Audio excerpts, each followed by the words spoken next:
इस कहानी की शुरुआत होती है वो सॉन्ग से। एक नॉर्मल 9 to 5 जॉब करने वाला इंसान जिसके दिमाग में भी हर इंसान की तरह अमीर होने का ख्वाब था, पर इतनी जल्दी अमीर कैसे हुआ चाहता। टाइम चल रहा था 2021 का।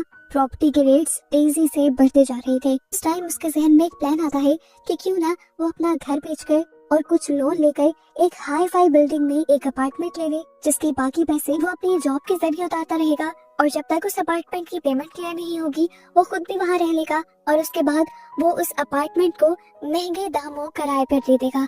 इस तरह लगभग उसकी सैलरी की अमाउंट जितनी अमाउंट भी इस अपार्टमेंट के रेंट से आती रहेगी, उसका खर्चा चलता रहेगा और साथ ही में उसका बहुत ही महंगा एसेट भी बन जाएगा, तकरीबन 1.1 बिलियन यॉन का। अगर प्रॉपर्टी के रेट्स ऐसे ही बढ़ते रहे तो अपार्टमेंट का रेट लगभग 1.1 बिलियन यॉन से बढ़कर 5 बिलियन यॉन तक पहुंच जाएगा और फिर वो तब अच्छे प्रॉफिट पर बेचकर अपना बिजनेस भी स्टार्ट कर लेगा और अपनी लाइफ भी अच्छी स्टार्ट कर लेगा। यही सोचते हुए वो जल्दी से एक प्रॉपर्टी डीलर के पास जाता है और उसी बिल्डिंग में अपार्टमेंट खरीद लेता है जिसके रेट्स हर घंटे बाद बढ़ रहे थे। डाउन पेमेंट के लिए उसने अपना घर बेच दिया था, अपनी सारी सेविंग्स लगा दी थी और बाकी EMIs अभी उसे देनी थी। इस अपार्टमेंट को खरीदते ही जैसे उसकी जिंदगी बदल गई थी। अब क्योंकि उसने एक हाई फाई बिल्डिंग में अपार्टमेंट लिया था तो खुद भी हाई फाई लोगों में ही काउंट होने लगा और जल्दी उसकी एंगेजमेंट भी हो गई। सब कुछ बहुत अच्छा, बहुत आइडियल चल रहा था, लेकिन दरमियान में कोविड आ गया और कोरोना में जहां बहुत सारे बिजनेसेस क्रैश हुए, वहीं पे इन बिल्डिंग्स की और इन अपार्टमेंट्स की कीमतें भी गिरने लगी। टाइम आ गया 2024 का। पता चला कि वो सोंग ने जो अपार्टमेंट खरीदा था उसकी भी कीमत गिरकर सिर्फ 800 मिलियन यॉन की रह गई, जिसे उसने एक्चुअल प्राइस 1.1 बिलियन यॉन मिल गया था और अभी भी वो उसकी EMIs उतारने में स्ट्रगल कर रहा था। पूरी सैलरी तो उसकी EMI में ही चली जाती थी। अपनी जरूरत की चीजों के लिए वो डिलीवरी बॉय का काम करने लगा। एक टाइम का खाना वो 3 टाइम में स्प्लिट करके खाता था, यहाँ तक कि वो घर में फैन और लाइट तक नहीं चलाता था ताकि बिल ना आ जाए। चार्जिंग लाइट्स और चार्जिंग फैन ले लिए थे उसने, जिन्हें भी वो चुपके से अपनी ऑफिस की इलेक्ट्रिसिटी से चार्ज करके लाता था और कभी कभार तो खाना भी ऑफिस की ही कैंटीन से चुरा लिया करता था। जिस तरह इस अपार्टमेंट को खरीदने से वो सोंग की लाइफ में एक बड़ा चेंज आया था, वैसे ही इसकी कीमतें गिरने से भी बहुत ही बुरा और बड़ा चेंज आया। उसकी एंगेजमेंट दोबारा टूट गई और हर तरह से उसका मुश्किल टाइम शुरू हो गया। और इससे भी बड़ी मुश्किल ये थी, उसे हर वक्त इस अपार्टमेंट से कंस्ट्रक्शन की आवाजें आती रहती थी। उसे लगता था कि ये जरूर ऊपर वाले अपार्टमेंट से आ रही है, इसीलिए एक दिन वो ऊपर वाले अपार्टमेंट में जाकर शिकायत भी करता है, पर वो आदमी उसे यकीन दिलवाता है कि ये आवाजें उसके अपार्टमेंट से नहीं आ रही थी। अब तो इन आवाजों से वो सोंग के नेबर भी तंग आने लगे थे। वो भी बार बार उसके घर के बाहर नोट लगा के जाते हैं कि प्लीज अपने घर से आने वाली आवाजों को बंद करो, सब लोग डिस्टर्ब होते हैं। अब वो सोचता है कि वो इन आवाजों के लिए इस बिल्डिंग की ओनर से जाकर बात करेगा।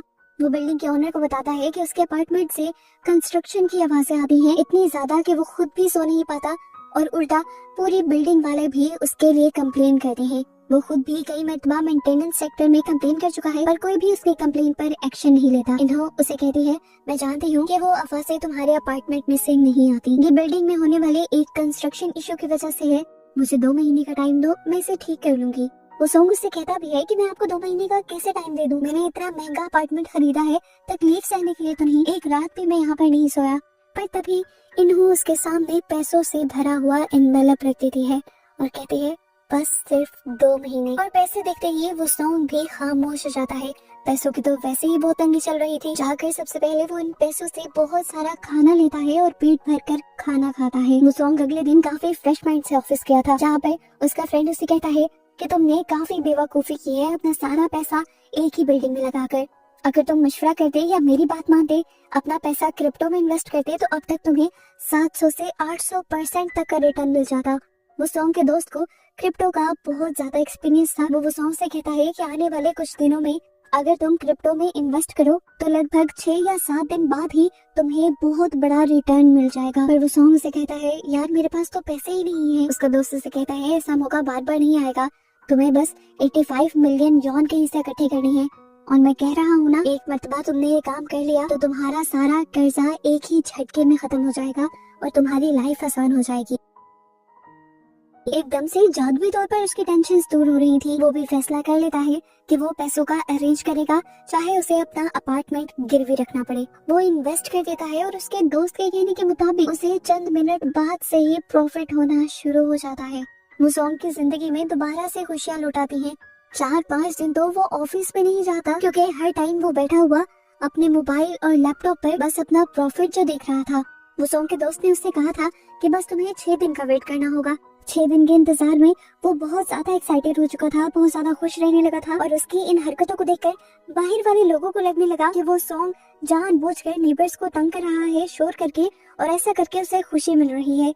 इसीलिए नेबर्स मिलकर उसकी कंप्लेंट पुलिस में कर देते हैं। पुलिस को देखकर वो सॉन्ग घबरा जाता है और सबको यकीन दिलवाने की कोशिश करता है कि ये आवाजें वो नहीं कर रहा। वो पुलिस को कहता है आप चाहे तो मेरा अपार्टमेंट चेक भी कर सकते हैं। इतनी देर में यहाँ पर इस बिल्डिंग की ऑनर अनहू भी आ जाती है और सभी लोगों को ये यकीन दिलाने की कोशिश करती है कि वो सॉन्ग तो खुद बहुत ज्यादा तंगी में है, ये आवाजें उसकी तरफ से नहीं है।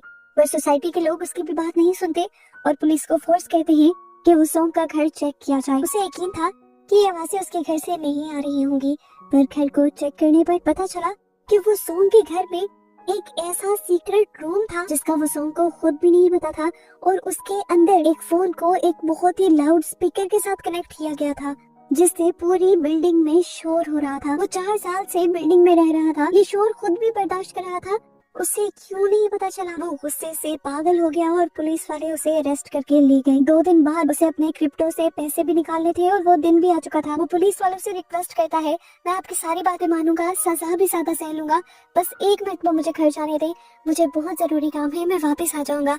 पर पुलिस वाले उसकी बात नहीं सुनते और ऐसे उसने कर्ज लेकर जो क्रिप्टो में इन्वेस्ट किया था वहाँ पर भी उसे नुकसान होना शुरू हो जाता है। वो सॉन्ग पहले बहुत बड़े कर्ज में था, ये कर्ज वो बर्दाश्त नहीं कर सकता था। वो यहाँ से वॉशरूम में जाने का बहाना बनाता है। पुलिस वाले जैसे ही उसे छोड़ते हैं तो वो पुलिस के केबिन से अपना फोन निकालता है और पुलिस वालों के ही एक ऑफिस में जाकर वहाँ का रूम लॉक कर लेता है और जल्दी से कंप्यूटर ऑन करने लग जाता है। उसे जल्दी से अपना क्रिप्टो अकाउंट ऑन करके अपनी ट्रेड को क्लोज करना था। इससे पहले वो कर पाता, पुलिस वाले दरवाजा तोड़कर अंदर आ जाते हैं और उसे खींचने लगते हैं, पर वो सॉन्ग किसी की नहीं सुनता और अपने काम में लगा रहता है। यहाँ तक कि पुलिस वाले टीजर गन से उसके हाथ पर करंट पे लगा देते हैं और वो दर्द के बावजूद बस एक क्लिक करने की कोशिश करता है, पर उससे पहले ही पुलिस वाले ने कंप्यूटर बंद कर दिया। करंट के दर्द और इस सारे सदमे से वो सॉन्ग बेहोश हो गया। उसकी लाइफ एक और मर्तबा तबाह हो चुकी थी। उसे जब होश आया तो पता चला कि उन्होंने उसकी बिल करवाने के लिए आई थी। ये साबित हो गया था कि बिल्डिंग में वो शोर जो था वो सॉन्ग की वजह से नहीं हो रहा था। जो लड़की बार बार आकर वो सॉन्ग के घर पर वो नोट चिपका रही थी, उसी का हस्बैंड इस सब में इन्वॉल्व था। वो सॉन्ग टूटा हुआ घर वापस आया तो देखा कि पीछे से लोगों ने उसका पूरा घर तहस नहस कर दिया था। वो सॉन्ग टूट गया, उसकी लाइफ में कुछ बचा ही नहीं था। जॉब भी चली गई थी, रिस्पेक्ट भी चली गई थी, ये अपार्टमेंट जिसके लिए उसने इतनी मुश्किलें सही थी वो भी उसके हाथ से चला गया था, क्योंकि कर्जा लेकर उसने क्रिप्टो में इन्वेस्ट कर दिया था। उसके पास कुछ बचा ही नहीं था, तो इस जिंदगी का भी क्या फायदा था।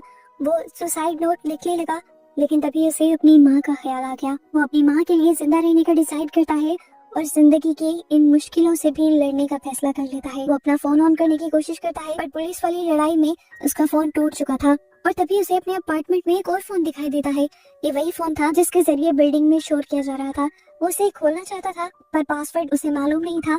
फोन में वाईफाई सिग्नल्स भी आ रहे थे और वो चेक करने लगा कि आखिर ये सिग्नल्स आ कहाँ से रहे हैं। पता चला कि ये सिग्नल उसके अपार्टमेंट के ठीक ऊपर वाले अपार्टमेंट से आ रहे थे। ये जिन्हू का घर था जिसने वो सॉन्ग को पुलिस में अरेस्ट करवाने पर बहुत ज्यादा फोर्स किया था।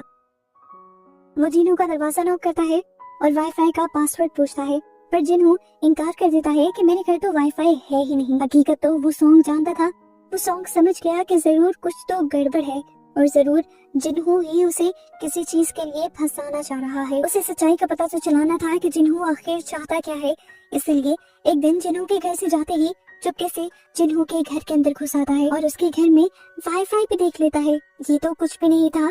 पूरे अपार्टमेंट को एक्सप्लोर करते हुए जो चीजें उसने देखी उसे अपनी आंखों पर ही यकीन नहीं आया। यहाँ पर पूरा सर्वेलेंस सेटअप लगाया गया था। पूरी बिल्डिंग के लोगों पर जिन्हू नजर रख रहा था और ये सब करके वो चाहता क्या था आखिर। वो सॉन्ग एक दूसरे रूम में भी गया था जहाँ पर पूरे अपार्टमेंट के लोगों की पिक्चर्स लिखी हुई थी और साफ पता चल रहा था कि वो अपार्टमेंट के लोगों के बारे में डाटा इकट्ठा कर रहा था और सबसे ज्यादा डाटा उसने उन्हों के बारे में ही नहीं, इस बिल्डिंग की ऑनर के बारे में इकट्ठा किया हुआ था। वो दोबारा सर्वेलेंस सिस्टम में जाता है तो देखता है कि यहाँ पर उसने बहुत सारे ऐसे मोबाइल भी कनेक्ट किए हुए थे जो पूरी बिल्डिंग में शोर कर रहे थे। ये शोर जिन्हू ही करता था, पर इस शोर के बदले उसने आखिर वो सॉन्ग को क्यों फंसाया था और आखिर वो ये शोर करना भी क्यों चाहता है। उसे बिल्कुल ये बातें समझ नहीं आती।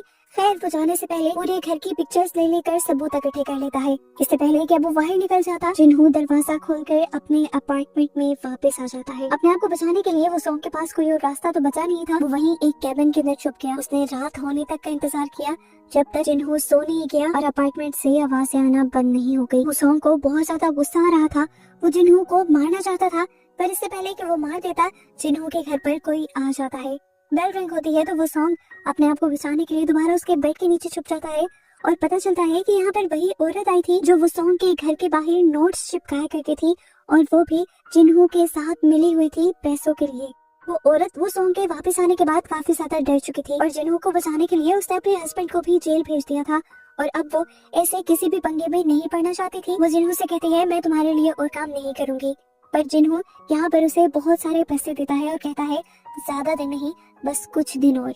जिन्हों क्योंकि उस औरत की फीलिंग्स नहीं समझ रहा था, बात नहीं समझ रहा था और उसे पैसे से खरीदना चाह रहा था। इन सारी बातों की वजह से उस औरत को इतना ज्यादा गुस्सा आ जाता है कि वो जाकर उसके रूम में मौजूद सारे कैसेट्स को तोड़ने लग जाती है। उसकी इस हरकत से जिन्हों को भी इतना ज्यादा गुस्सा आ जाता है कि वो पास पड़ा एक हथौड़ा उठाकर उसके सर में मारकर उस औरत का मर्डर कर देता है। और ये सारी चीजें वो सॉन्ग अपनी आंखों से देखता है। उसको मारते ही जिन्हों के पास किसी का कॉल आता है और जिन्हों यहाँ से निकल जाता है। मौका पाते ही वो सॉन्ग भी इस अपार्टमेंट से निकलने की कोशिश करता है, और जिन्हों तो अभी अपने घर के दरवाजे पर ही खड़ा था और वो सॉन्ग को देखकर वो बिल्कुल भी सरप्राइज नहीं हुआ था। वो उसे कहता है मैं पहले से ही जानता था कि तुम मेरे घर पर हो। ये सुनकर तो वो सॉन्ग की जान निकल गई थी, क्योंकि उसे लग रहा था कि जिन्हों उस औरत की तरह अब उसे भी मार देगा। पर मरने से पहले वो आखिरी मर्तबा कुछ सवाल करना चाहता था। वो जिन्हों से पूछता है कि आखिर ये सब तुम क्यों कर रहे हो और तुमने मुझे क्यों फंसाया था। जिन्हों बताता है असल में मैं एक जर्नलिस्ट हूँ और कहानी की तलाश कर रहा था। तुमसे ज्यादा अच्छी कहानी मुझे कहाँ मिलती। एक पागल आदमी जिसने अपना घर बेचा, जॉब की तो सारे पैसे भी अपार्टमेंट पे ही लगाता गया और फिर वो एक झूठे इल्जाम में पकड़ा गया। वो कहता है मैं तुम्हारे साथ ही सब कुछ करके तुम्हारी कहानी लिखना चाहता था और फिर उस कहानी को मैं सारे न्यूज चैनल्स को बेच देता, जिससे मुझे बहुत ज्यादा पैसे मिलते और इस बिल्डिंग की कीमतें और भी ज्यादा गिर जाती और सबसे ज्यादा नुकसान होता उन्हों का जो कि इस बिल्डिंग की मालिक है। वो सॉन्ग को फिर दोबारा समझ नहीं आती। वो कहता है कि तुम इस बिल्डिंग की कीमतें गिरा कर करना क्या चाहते हो। वो कहता है उन्हों से मुझे इसलिए मसला है क्योंकि उसने कंस्ट्रक्शन के अंदर काफी सारी खराबियां की, इन अपार्टमेंट्स की कीमत गिरने लगी और तुम्हारी तरह मुझे भी बहुत बड़ा नुकसान हुआ। हमेशा इन अपार्टमेंट्स की दीवारों से अजीबोगरीब किस्म की आवाजें आती थी, लेकिन वो आवाजें इतनी भी ज्यादा नहीं थी कि उसके बारे में कंप्लेन की जाती। इसीलिए मैंने ये आवाजों वाला सेटअप लगाया ताकि ज्यादा लोग डिस्टर्ब हो और ज्यादा लोग कंप्लेन करें। वो सॉन्ग रोते हुए उससे कहता है अरे तो मैंने ये सब तो नहीं किया था, मुझे भी तो तुम्हारी ही तरह नुकसान हुआ है, या कह लो तुमसे भी ज्यादा। तुम्हारी दुश्मनी उन्हों के साथ थी, उसे फंसा दी, मुझे क्यों फंसा दिया। वो कहता है बताया तो है मैंने, उन्हों से बदला तो मुझे चाहिए ही था, लेकिन मुझे सबसे ज्यादा जरूरत एक कहानी की थी जिसे पेश करके मैं मशहूर हो जाता, और मुझे तुमसे अच्छी कहानी कोई लगी ही नहीं। पर अब मुझे लगता है कि तुम मेरे लिए कहानी नहीं रहे। ये कहते ही वो सॉन्ग के ऊपर हमला कर देता है, पर वो सॉन्ग उससे कहता है अरे नहीं मारो मुझे, देखो मेरे पास एक प्लान है अगर तुम उन्हों से बदला लेना चाहते हो। जिन्हों रुककर कहता है तुम मेरी मदद क्यों करना चाहते हो। वो सॉन्ग जवाब देता है कि मुझे बस अपना घर बचाना है, अपना नुकसान पूरा करना है। पर जिन्हों तो अभी उस पर एतबार करने के लिए तैयार ही नहीं था। वो सॉन्ग उससे कहता है देखो मैंने अभी अभी देखा है कि तुमने एक औरत का मर्डर किया है, मैं चाहूँ तो जाकर तुम्हारी कंप्लेन कर सकता हूँ, तुम्हें फांसी की सजा दिलवा सकता हूँ, लेकिन नहीं, मैं ऐसा नहीं करूँगा तुम्हारा एतबार जीतने के लिए, बल्कि मैं इस लाश को तुम्हारे साथ मिलकर ठिकाने भी लगाऊंगा। इन सारी बातों के बाद जिन्हों को थोड़ा थोड़ा वो सॉन्ग पर यकीन तो होने लगा था, और वो कहता है कि अगर तुमने थोड़ी सी भी चालाकी दिखाने की कोशिश की तो मैं सबसे पहले तुम्हारा ही मर्डर करूंगा। वो सॉन्ग से कहता है बेफिक्र रहो, और यहाँ पे ये दोनों पार्टनर्स इन क्राइम बन जाते हैं। इसके बाद ये दोनों चाहते हैं इन्हों के पेंट हाउस के अंदर, और जाते ही उन दोनों के ऊपर हमला कर देते हैं। उन्हों बहुत ज्यादा घबरा जाती है और जिन्हों से कहता है तुम्हें मैं याद हूँ ना हूँ, लेकिन तुम मुझे अच्छे से याद भी हो और मैं तुम्हारे बारे में सब कुछ जानता भी हूँ। तुम एक पहले लॉयर हुआ करती थी, फिर इस कंस्ट्रक्शन के बिजनेस में आ गई और तुमने बहुत करप्शन कर करके बहुत सा पैसा भी कमा लिया। मैंने तुम्हारे करप्शन के सारे सबूत इकट्ठे किए थे। इस बिल्डिंग में होने वाले सारे कंस्ट्रक्शन फॉल्ट्स की भी रिपोर्ट्स थी मेरे पास, मैंने न्यूज चैनल को दे भी दी, लेकिन तुमने मुझे ही निकलवा दिया। अपने सोर्सेज का यूज करते हुए तुमने वो न्यूज चलने ही नहीं दी, और फिर इन अपार्टमेंट्स को इनके रेट से डबल करके बेचा। जिन्हों बताता है कि उस दिन से मुझे तुमसे नफरत होना शुरू हुई थी और फिर मैंने तुम्हें बर्बाद करने की ठान ली थी, तभी मैंने ये अपार्टमेंट लिया और तब से ही मैं तुम पर नजर रख रहा हूँ। उन्हों साफ इनकार कर देती है कि तुम जिसके बारे में बात कर रहे हो वो मैं नहीं हूँ। पर जिन्हों उसकी एक नहीं सुनता और कहता है जाकर अपनी अकाउंट बुक ला कर दो मुझे। उन्हों कहती है मुझे अकाउंट बुक का नहीं पता, ये सारी चीजें मेरे हस्बैंड संभालते हैं और उन्हीं को पता होगी। अब जिन्हों गुस्से में उसके जख्मी हस्बैंड को घसीटते हुए बाहर ले जाता है, उससे लॉकर खुलवाता है, लेकिन लॉकर में कोई अकाउंट बुक उसे नहीं मिलती। इस टाइम पर वो सॉन्ग इन्हों के सामने खड़ा हुआ था।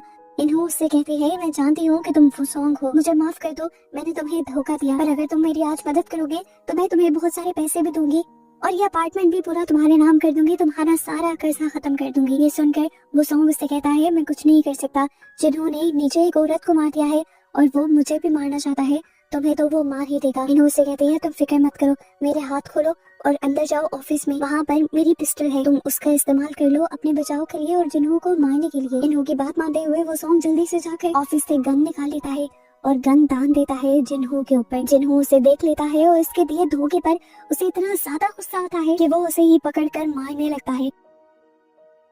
बेचारे वो सॉन्ग के हाथ से गन गिर जाती है और इससे पहले कि जिन्हों उसे पूरी तरह मार देता, पीछे से इन्हों आकर वो गन उठा लेती है। वो एक गोली जिन्हों के ऊपर चला देती है, पर पता चलता है कि इससे जिन्होंने मरना नहीं था, ये खास किस्म की पिस्टल थी जिसके अंदर से बस बेहोश होने वाली गैस निकलनी थी और इस गैस को सुनकर जिन्हों बेहोश हो जाता है। इन्हों और उसके हस्बैंड तो ये बात जानते थे, इसलिए दोनों ने नाक ढक लिया था और वो सॉन्ग भी सबसे छुप कर नाक ढक लेता है ताकि उन्हें कोई शक न हो।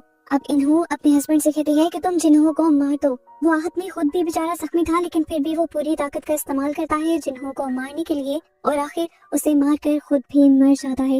वो सॉन्ग ये सब कुछ देखकर हैरान था। इससे पहले कि वो कुछ भी करता, पीछे से इन्हों आकर उसे हॉकी से मारने लग जाती है। वो सॉन्ग जब बिल्कुल मरने की स्टेज पर आ जाता है तो वो उससे कहती है मुझे तुम जैसे लोगों से नफरत है। चीप गरीब लोग अमीर बनने की लालच में ऐसे बड़े बड़े बिल्डिंग्स के अंदर फ्लैट ले लेते हो, एलीट क्लास की बराबरी करने की कोशिश करते हो और सारी सोसाइटी में गंद फैला देते हो।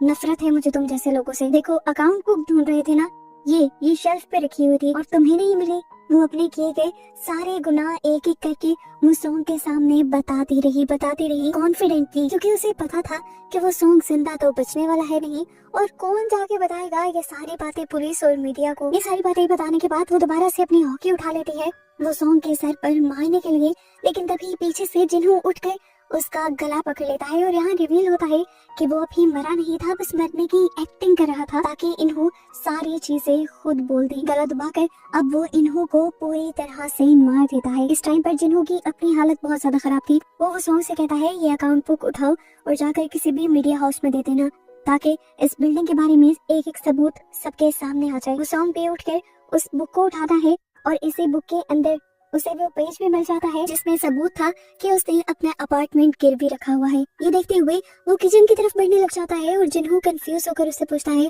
क्या करना चाह रहे हो तुम। तब वो सॉन्ग उससे कहता है अब और मैं किसी के इशारों पर नहीं नाचूंगा। ये कहते हुए वो माइक्रोवेव के अंदर वो अकाउंट बुक और अपने कर्जे के सबूत दोनों फेंक देता है, जिसके बाद वो यहाँ की गैस चलाकर माइक्रोवेव ऑन करके इस घर से बाहर निकल जाता है। कुछ ही देर में ये अपार्टमेंट ब्लास्ट हो जाता है और वो सॉन्ग चुप करके तमाशा देखता रहता है। इस पेंट हाउस के जलते ही वो सॉन्ग के खिलाफ सारे सबूत मिट गए थे कि उसने जिन्हों का किसी क्राइम में साथ दिया था या फिर उसने कर्जा भी लिया था। जिसके बाद वो एक बहुत ही ब्रिलियंट मूव चलता है और पुलिस के पास जाकर वो सारे सबूत पुलिस को दे देता है जो उसने जिन्हों के घर से इकट्ठे किए थे, जबकि वो बिल्डिंग के बारे में कोई भी बात पुलिस को नहीं बताता, क्योंकि वो जानता है कि अगर उसने बिल्डिंग के बारे में कोई भी बात बताई तो बहुत बड़ा स्कैंडल बन जाएगा और उनके अपार्टमेंट के रेट दोबारा से गिरना शुरू हो जाएंगे। अब न्यूज में यही खबर चलती है कि इस बिल्डिंग में कोई भी मसला नहीं था, बस जिन्हों नाम का एक इंसान इस बिल्डिंग के ऑनर की दुश्मनी में इसका नाम खराब कर रहा था। बस ये खबर आते ही बिल्डिंग के रेट्स दोबारा बढ़ने लग जाते हैं और वो सॉन्ग की मुश्किलें दोबारा से हल होने लग जाती हैं। जिसके बाद खुश होकर वो सॉन्ग अपने अपार्टमेंट में वापस आ जाता है। अभी भी उसके अपार्टमेंट में से हल्की हल्की आवाजें आ रही थी। वो जानता था कि ये कंस्ट्रक्शन फॉल्ट है और ये कभी भी बंद नहीं होंगी, लेकिन उसे तो परवाह ही नहीं थी। उसे तो बस अब इसे बेचना था और यहाँ से चले जाना था। और बस इसी तरह उसकी बहादुरी और जहानत की इस खत्म होती कहानी के साथ ये मूवी भी खत्म हो जाती।